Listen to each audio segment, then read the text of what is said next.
ಒಕ್ಕೂಟ ಅಂತೇಳಿ ಇದೆ. ಈ ಒಕ್ಕೂಟ ಜಿಲ್ಲಾ ಮಟ್ಟದ ಒಕ್ಕೂಟ.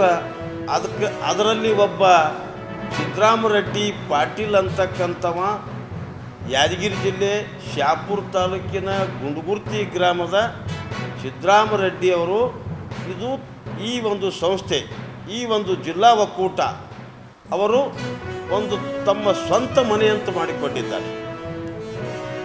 ಕಾಡಿನಲ್ಲಿ ಒಂದು ಮನೆ ಇದ್ದಂತೆ ಮಾಡಿದ್ದಾರೆ. ಕಾಡಿನಲ್ಲಿ ವೀರಪ್ಪನ ಹ್ಯಾಂಗೆ ಮನೆ ಮಾಡ್ಕೊಂಡಿದ್ರು, ಆ ಕಡೆ ತಮಿಳುನಾಡು, ಕರ್ನಾಟಕ, ಆಂಧ್ರ ಪ್ರದೇಶ ಹ್ಯಾಂಗೆ ಹೆದರ್ಸ್ತಿದ್ರು, ಅದೇ ರೀತಿ ಇವತ್ತು ಈ ನಮ್ಮ ಸಹಕಾರಿಗಳಿಗೆ, ನಮ್ಮಂಥ ಏನು ಒಂದು ಸಹಕಾರ ಸಂಘದ ಪ್ರತಿನಿಧಿಗಳಿರ್ತೀವಿ, ಅದರಲ್ಲಿ ಯಾರಿಗೆ ಬರುಗುಡೋದಿಲ್ಲ.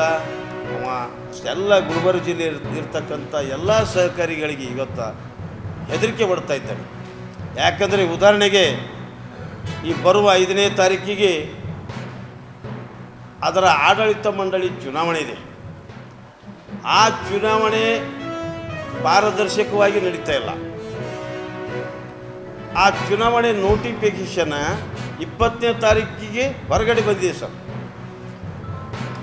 ಆದರೆ ಅವರು ಬೋರ್ಡಿಗೆ ಹಚ್ಚೋದು ಅವರು 24ನೇ ತಾರೀಕು. ಈಗ ಅದೇ ರೀತಿ DCC ಬ್ಯಾಂಕಿಂದು ನಡೆದದ. ಅವರು ಎಷ್ಟು ಸಿಸ್ಟಮೆಟಿಕ್ಕಾಗಿ ಮಾಡ್ತಾ ಇದ್ದಾರೆ. ಅವರು ಆ ನೋಟಿಫಿಕೇಷನ್ಗಿಂತ ಮುಂಚಿತವಾಗಿ ಒಂದು ದಿವಸ ನೋಟಿಸ್ ಕೊಟ್ಟಾರ, ನೋಟಿಸ್ ಬೋರ್ಡಿಗೆ ಹಚ್ಚಾರ. ಮತ್ತು ಡೆಲಿಗೇಟು ಸಹಿತ ನೋಟಿಫಿಕೇಷನ್ಗಿಂತ ಮುಂಚಿತವಾಗಿ ಅವರು ಬೋರ್ಡಿಗೆ ಹಚ್ಚೋಕ್ಕಿಂತ ಮುಂಚಿತವಾಗಿ ಅವರು ಡೆಲಿಗೇಟ್ ಕೊಟ್ಟರು. ಇವರು 20ನೇ ತಾರೀಕಿಗೆ ನೋಟಿಫಿಕೇಷನ್ ಆದ್ರೂ ನಾವು 21ನೇ ತಾರೀಕಿಗೆ ಜಿಲ್ಲಾಧಿಕಾರಿಗಳ ಕಾರ್ಯಾಲಯಕ್ಕೆ ಹೋಗಿ ನಾವು ಅರ್ಜಿ ಕೊಟ್ಟಿದ್ವಿ. ಡೆಲಿಗೇಟ್ ಫಾರ್ಮ್ ಕೊಡಲಾಗ್ಯಾರ, ನೋಟಿಫಿಕೇಷನ್ ಬೋರ್ಡಿಗೆ ಹಚ್ಚಲಾಗ್ಯಾರ. ತಂದಾಗ ನಮಗೇನು ಹೇಳ್ತಾರೆ, ಜಿಲ್ಲಾಧಿಕಾರಿಗಳು ಸಹಿ ಆಗಬೇಕು ಅಂತ ಹೇಳ್ತಾರೆ. ಜಿಲ್ಲಾಧಿಕಾರಿಗಳು ಸಹಿ ಅಲ್ಲದೆ ನೀವು ನೋಟಿಫಿಕೇಷನ್ ಹ್ಯಾಂಗೆ? ಮುತುಕಾ ಗ್ರಾಮದಲ್ಲಿ ಜರುಗಿದಂಥ ನಿಜೇಶ್ವರನ ಅಂಬಿಗರ ಚೌಡಯ್ಯನವರ ಮೂರ್ತಿ ಭಗ್ನ ವಿಷಯದ ಕುರಿತು ಮತ್ತು ನಿರಪರಾಧಿಗಳಾದಂತಹ ನಮ್ಮದೇ ಸಮಾಜದ ಮುಖಂಡರುಗಳಾದಂಥ ಶ್ರೀಯುತ ಶಿವರಾಜ್ ನಾಟೇಕರ್ ಅವರು ಮತ್ತು ಇನ್ನೂ 2 ಹುಡುಗರು ಅದೇ ಗ್ರಾಮದವರಿದ್ದಾರೆ.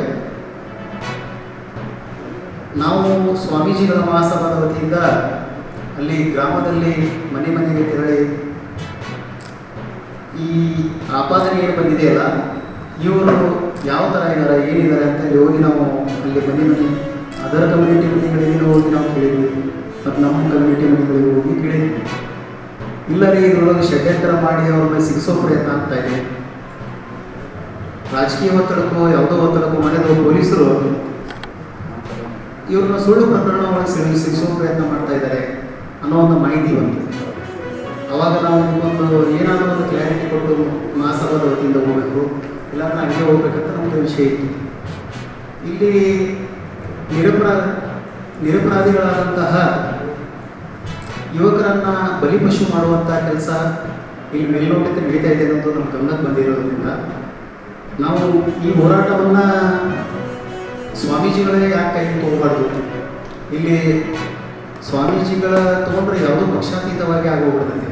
ಇಲ್ಲಿ 4 ಜನ ಮುಖಂಡರು ಬಂದ ತಕ್ಷಣ ನಾನು BJP, ನಾನು ಕಾಂಗ್ರೆಸ್ ಅಂದ್ಕೊಂತೆ ನಮ್ಮ ಮೂಲ ಅಸ್ತಿತ್ವಕ್ಕೆ ಧಕ್ಕೆ ಬರುವ ರೀತಿಯಲ್ಲಿ ಇಡೀ ಸಮಾಜದ ಸಂಘಟನೆಯೇ ಬೀದ್ ಮಾಡುವಂಥ ದುರುದ್ದೇಶಪೂರಿತವಾಗಿ ಇವತ್ತಿನ ಈ ವಾತಾವರಣ ನಮ್ಮ ಗಮನಕ್ಕೆ ಬರೋದರಿಂದ ನಾವು ಬೆಂಗಳೂರಿಂದ ಅಂಬಿಗರ ಚೌಡಯ್ಯ ಮಹಾಸಭಾದ ರಾಜ್ಯಾಧ್ಯಕ್ಷರಾದ ಶ್ರೀಮತಿ ಅಂಬಿಕಾ ಜಾಧವ್ ಅವರು ಕೂಡ ನಮ್ಮ ಜೊತೆಗೆ ಈ ಹೋರಾಟಗಳು